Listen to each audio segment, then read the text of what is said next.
Alright, so I'm sure by now many of you have already heard about the whole, Resident Evil apparel event fiasco where, it's pretty much just discovered that a good portion of the actual apparel items were just color reskins of items that we already have.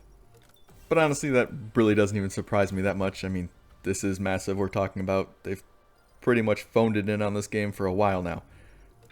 But of course, if you need more proof of their phoning it in on pretty much everything in the game, well, look no further than some of the call signs of some of these named elite enemies. I mean, they couldn't even bother recreating a new call sign for this last manhunt. But anyway, there's plenty of stuff to talk about today. We did end up getting some news. If you weren't paying attention to anyone else on YouTube, we had the Ubisoft earnings conference call. I think that took place around 12 o'clock Eastern time, somewhere around there. But the interesting thing is that they kind of, talked a little bit about the future plans of Division, the Star Wars game, probably even Avatar. I didn't listen to the entire thing, and I just kind of mostly just read snippets of certain spots because obviously it's just a rather boring conference call type, situation where there's only small segments of stuff that's actually interesting to most people. However, they did end up saying a little bit about the future of the Division franchise. Now, it's not entirely definitive, and there's some things you can take away from it, right? So what we can understand is that they do have plans for Division content through 2021, and it looks like through 2022. So what does that mean? I have no idea. We could end up getting 8 more seasons. Yay. I mean, who doesn't want to run the same manhunts and fight the same exact reskin bosses on the same missions and same locations that we've been fighting them for the last year? Okay, so hopefully they actually have plans on getting out real content, because obviously a lot of them are focused on different projects right now. I mean, if Massive has Division going on, Star Wars going on, and Avatar going on, they do have a lot of people scattered around to take care of various things. Of course, I really do think that they should be having more people on Division right now, just because obviously, Star Wars is in its infancy. They're just building it, for probably the last year. So a lot of the in-depth crunch time isn't even taking place yet. For Avatar, it got pushed back a year. So if they weren't even close to being completed when it was originally supposed to come out, which was, I think, sometime this year, then what the heck are they doing? That should just be a continuation of the polishing of the game, because it got pushed back a year. So, I mean, they just got a year, so I figure that there can't be that much left for them to do if they've got all this extra time. But who knows? We'll see. They could probably still screw it up. So that leaves them with the Division as their current focus. I mean, it's the live game. They should be focusing a lot on it, right? Especially if we don't even have a date for Star Wars. It doesn't make any sense why they're not focused so much more on the Division. So hopefully the fact that they had to, cancel their Resident Evil, the actual, nightmare event. So hopefully, this is, very pessimistic, hopefully, they have something in the works that's, along the lines of an expansion. So hopefully they have something coming out that's going to be, similar to Warlords of New York. But of course, that's just really a pipe dream. I don't actually have any belief that they are going to pump out some amazing effort for the last year or two of the Division 2. They could, they should, but I don't have hope for it because, massive. Now, of course, this does leave room for, a lot of the people that are looking forward to this new Star Wars potential in the, massive world. So I know a lot of people are thinking, oh, we're going to get a Division game that is catered around the Star Wars universe. And that could be possible. That could be nice. I mean, I'm not going to say no. I mean, if it's a good game, it's a good game, and that'll be great. Hopefully it's a looter shooter and a, semi-open world type thing with PvE and PvP. If not, we'll see. But what we do know about the potential release for that game, if anyone is interested, is that EA currently does have the exclusive rights for all Star Wars games. and they have an exclusive deal for 10 years. This 10-year deal started in 2013, sometime like in the middle of the month, or sometime in like the middle of the year. So potentially the earliest that we could possibly see a Division like Star Wars game would be sometime in 2023. So maybe June of 2023 would probably be the earliest that we would see it. So most likely we'll probably see it around the beginning of 2024. Maybe the end of 2023. But who knows? You know, that's just speculation. It could be a lot longer. But either way, I hope you guys have enjoyed the 4th Manhunt season. I honestly can't say that I'm really enjoying anything in the game right now. I mean, I managed to somehow drag myself through the season. Pretty much, you know, like a week ago, I had 0 progression on the Manhunt. And basically in the last 2 days, I ended up doing the entire Manhunt, and it was torture. I think I hit a few of the control points before that, maybe a mission just testing stuff out or just, you know, just goofing around. But yeah, I had to burn through the 3 manhunts before this morning, and then of course the last manhunt this morning. It was not a pleasant experience. And I mean, this is just, you know, kind of the redundancy of the game that we currently have. You go through these manhunts, and I understand that they're a new manhunt. But when you look at the game, these are nothing more than just reskinned, named bosses. There's no real differences, no real uniqueness. I mean, you could just slap in a rogue agent. You could slap in just any boss from any of the missions and put them in there, and you probably wouldn't really see anything. In fact, most of these people are just named enemies from the open world that just, you know, walk around and use skills. That's pretty much it.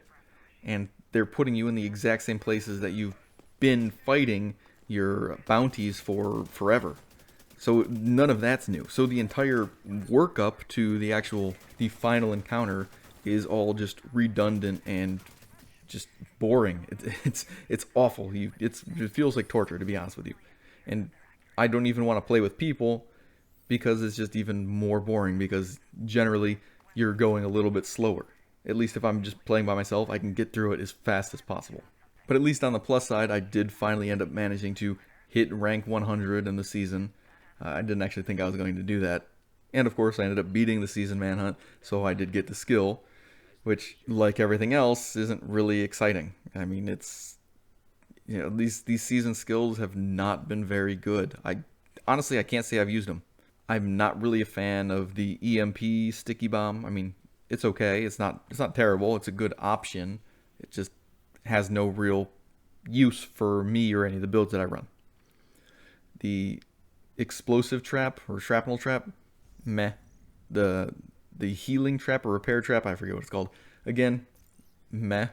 And now you've got the Achilles pulse, which, if you've tried it out, you kind of already know what I'm talking about, and I'll release a video here in probably the next day or two. But if you've already tried it, you probably already know what I'm going to say about it. It's rather unimpressive, especially if you're actually a DPS build. I mean, I can't understand it. I don't really see the draw of this skill. I don't understand what the developers were thinking.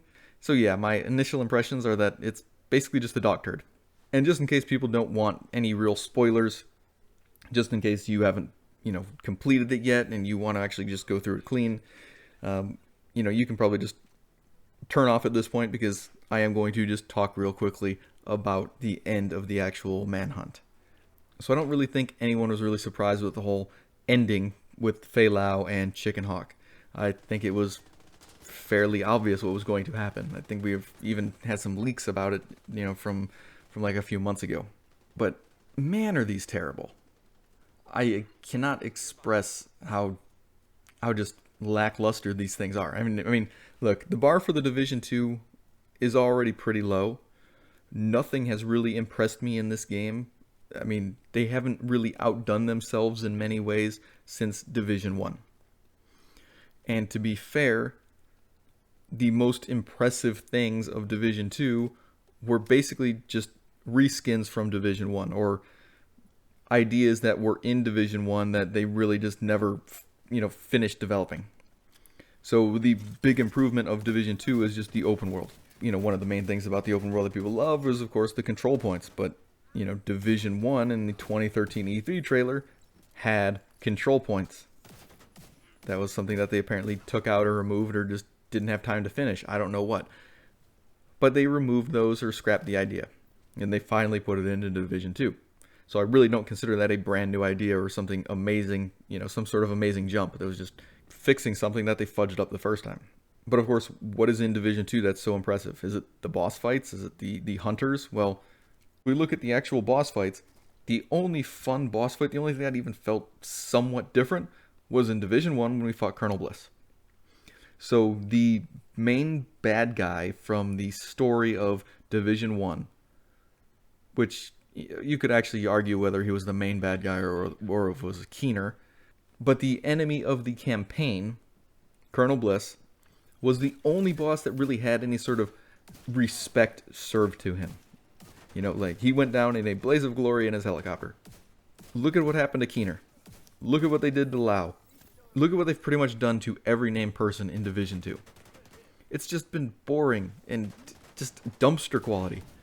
I mean, Keener crawls off and dies holding his ribs. Lau just kind of bleh. I mean, what happened to freaking Schaefer? There's just, these fights are so effing sad. How are they not putting more effort into this? How are they not putting more quality into this? I mean, it's ridiculous. These are the big names in your freaking franchise, and you just let them go down like a sack of shit. It's embarrassing. It's pathetic. I don't understand how you can end one of your main villains, or one of your heroes turned villain, I guess, if you want to call Lau a hero. I don't understand how you can just do them like this. It's terrible. It's boring. It's not interesting. There's just so many synonyms for terrible that I could think of. But honestly, guys, that's one of the biggest wishes that I have for the franchise. Just to get their boss fights in order. Something that's interesting, something that plays in an unexpected manner rather than just some person running around just like everybody else, doing the same thing that we've already encountered a dozen other times. And look, I'm fully aware that people are still enjoying the game. There's plenty of players who are new to the game and just arriving, just discovering, some of this later stage content, and that's fine. But if we try to be unbiased, if we try to just look at the actual game based on its merits, what is the Division really offering? The biggest reason that a lot of players play it is because of the incredible, diversity of builds, which of course definitely took a hit when, Gear 2.0 came out. So there's less diversity than there was, at least in stat selection. You could argue that there's different builds, but they're all pretty much using the exact same stats. Another reason is just because of the grind of the game. A lot of people actually enjoy trying to get this perfect build, trying to farm all these, exact perfectly rolled pieces. And where does that lead to? Is that fun? I mean, some people might take enjoyment from finally after, thousands of hours of grinding, having that perfect build in every category. Most players don't care. Most players don't want that. And even me, as someone who likes to grind and likes to, try to perfect things, I've pretty much lost all interest in getting the perfect rolled stuff, just because I'm not that obsessed with it. It's not that fun to farm for this stuff without any real need for it. I mean, you can go through legendaries with 50% rolls on all your equipment. And of course, if you're just talking about heroic, you really don't even need anything. You just need a basic understanding of the game and patience, and you could pretty much just roll through everything with purple. Now, of course, I do want the game to be better. I want the game to be in a better place. I want the developers to set aside more priority for the Division, to improve the game, to build upon the game, to add new and better things to the game. And hopefully this year and maybe next year, we will see a refocus on the content for this game. Hopefully, as things start to get off the ground with the other games, I hope that there are more people reassigned to the Division to give it, more of a last hurrah type thing. Because if Division goes down just kind of as a turd, then, what is that going to say for players who are looking to possibly try Avatar or looking forward to Star Wars. You know, I mean, you don't want to go out with a bad taste in your mouth. And if that's their plan, if their plan is just to slowly collapse on the division, that just does not seem like a good business model in my opinion. They really need to get away from this junky cosmetic, you know, just stringing us along garbage, and they really need to come out with some sort of plan, some sort of future, some sort of replayable content that is not just running up the same floors over and over again. I mean, Summit honestly feels even lazier than Underground. And I'm glad they made some improvements to it. I'm glad that they increased a little bit of the diversity in the objectives. But either way, you know, we're going to see here, hopefully in the next few days, maybe next few weeks, and hopefully not more than a month or two. But obviously it's Ubisoft, massive. Who knows when they're actually going to give us any details. Hopefully we see some sort of path forward. We see some improvements to the game. We see something that'll rekindle people's passion for it. Because let's face it, if they really don't show any interest in the game themselves, there's going to be no interest from the player base. I mean, PvP is already on its last legs. There's hardly anyone playing PvP. And there's not that many people in the Dark Zone. I haven't touched it for a good time now. And even, you know, a lot of the people who mostly do PvP content aren't seeing the viewership that they normally see. And this is just because people aren't interested anymore. There's no real desire to play it. People are moving on to other things. Even if they don't even think they're better games, they're just tired of this game. So hopefully the devs kind of figure that stuff out. Hopefully they offer something to entice players back, because the Division desperately needs it. It desperately needs some sort of PvP update for sure. It really does. And of course, it also needs some sort of new, interesting PvE anything. It needs something for PvE. And of course, no, I don't want just more missions that they're going to, you know, spam endlessly with random, silly manhunt things. But I do hope that we see some sort of modes like we saw in Division 1. I mean, I don't really care for survival, but I know a lot of people do. I didn't really care that much for Underground. I liked it more than survival, but again, it got really repetitive, and we've already got Summit. So I don't really think that we need an Underground. Maybe if they actually created like an open world that was kind of randomized, a lot like Remnant from the Ashes, you know, that could be interesting. Or if they even came out with like a PvE Dark Zone. I don't want to say it too loud because I know people will get offended by it, but I don't necessarily mean a dark zone. I just mean an area where you can actually see other players in, you know, where you can actually interact with people who are not on your team and fight enemies. That would be fun. But either way, I hope they come out with something. I hope they offer some sort of path forward. I hope this doesn't turn into Anthem where there's just nothing for years, you know, and then after 2 years they're like, oh, we don't actually know if we're going to continue supporting it or not.